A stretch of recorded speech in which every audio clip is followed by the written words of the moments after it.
Well, good morning, gentlemen. I appreciate you taking some time to touch base this morning.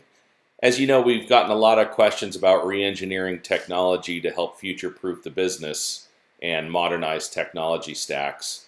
And so, Julian, I wanted to start with a question for you. In modernizing Java and open source technology environments, I wonder what recommendations you have related to leveraging the cloud or supporting multi-tenancy or evolving databases that you might be able to share. Well, yeah, we've been facing some of these questions in the Java stack lately, and it's a very interesting time. There's been so much movement around cloud, not just in the uptake and the usage scenarios, but in the support for them. Coming from the outside, it might need explaining the background. We have a lot in Java is very meticulous around abstraction. So we tend to have libraries at one level, then frameworks abstract the concepts of those, try to decouple people from those, especially in the Spring world.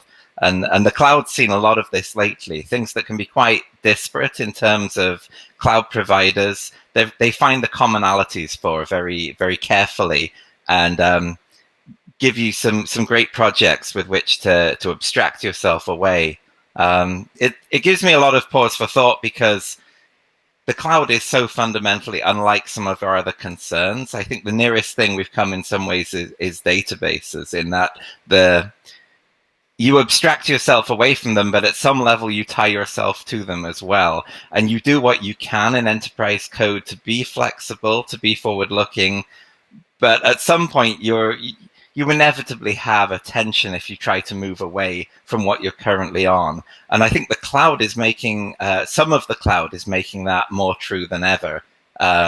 People use the cloud in very different ways. Some people are using it as a new flexible way to host. They're putting containers out there. Maybe they're using something like Kubernetes to marshal those and do the provisioning.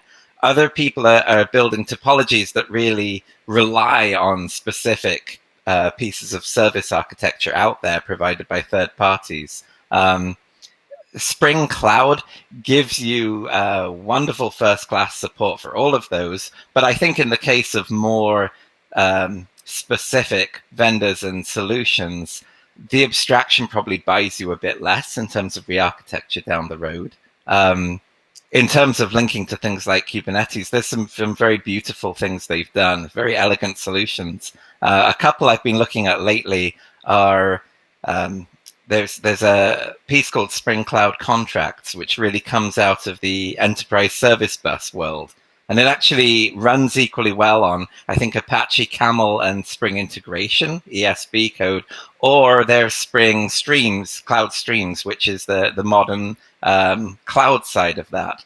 And the idea is just to take the sort of pub sub bit, to have the consumers and the providers interact via shared stubs and artifacts. You make the contracts, and it makes it much easier for standalone code bases for services to know when they're changing in a way that's going to break one of the pieces relying on them.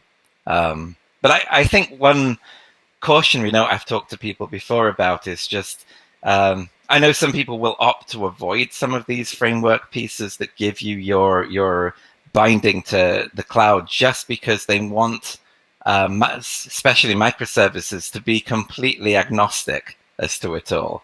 Now, I don't think there's any danger in abstracting your AMQP linking to something like the Spring's messaging layer. I think that's wise, but I do think you've got to be very cautious about seeing what it can do as a framework for you and choosing your cloud topology as a result of what's easy.